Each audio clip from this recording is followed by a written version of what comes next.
ভাই সাহেব, আমাদের পার্টির আজকের এই উজ্জ্বল নক্ষত্র যে কালকের ঘটনার সূত্রপাত ঘটিয়েছে, এই মহানায়ক কৃষ্ণকে আমি ধন্যবাদ দিচ্ছি।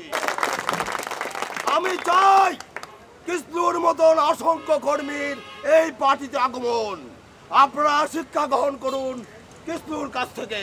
জহির এগিয়ে চলো, আমরা আছি তোমার সাথে, আমরা আছি তোমার সাথে। কৃষ্ণ জহির এগিয়ে চলো। আমি চাই আপনাদের ঐক্য, পার্টির ঐক্য, পার্টির ঐক্য যদি ঠিক থাকে, আগামী 50 বছর আমরা ক্ষমতায় থাকবো। জহির এগিয়ে চলো, আমরা আছি তোমার সাথে, কৃষ্ণ জহির এগিয়ে চলো, আমরা আছি তোমার সাথে। কালকে যে ঘটনা হয়েছে, আমার কর্মীদের আমার মনে হয়েছে এক একজন রয়্যাল বেঙ্গল টাইগার।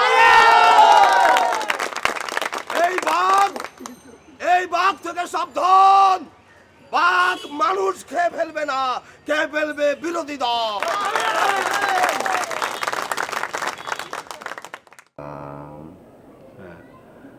তো লিখছাস? হ্যাঁ লিখছি। আচ্ছা, তারপর লেখ অনেক দিন তোমার সাথে যোগাযোগ নাই। অনেক দিন তোমার সাথে কোনো যোগাযোগ নাই। হ্যাঁ আশা করি ভালো আছো। হ্যাঁ। আরো লেখ এই তোমার দোয়ায় দেশের সব পত্রিকায় তোমার ছেলের রঙিন ছবি ছাপা হইয়াছে।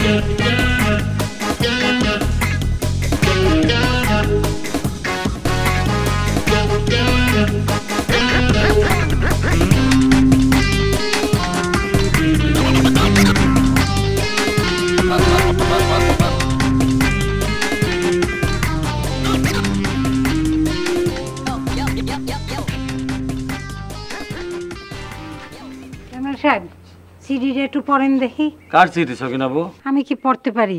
তোমার ছেলে কিসলুর চিঠি। ও কিসলুর চিঠি? হ্যাঁ। চিঠিটা একটু পড়েন। মা, আশা করি আল্লাহর রহমতে ভালোই আছো। পর সমাচার এই যে তোমাদের দোয়ায় তোমার ছেলে আজ অনেক বড় হইয়াছে। আলহামদুলিল্লাহ। দেশের প্রতিটি খবরের কাগজের প্রথম পৃষ্ঠায় তোমার ছেলের রঙিন ছবি ছাপা হইয়াছে। ছবি পাঠাইছে? ছবি তো পাঠাইছে। আগে দাও দাও, ছবি দাও। এটা ধরো।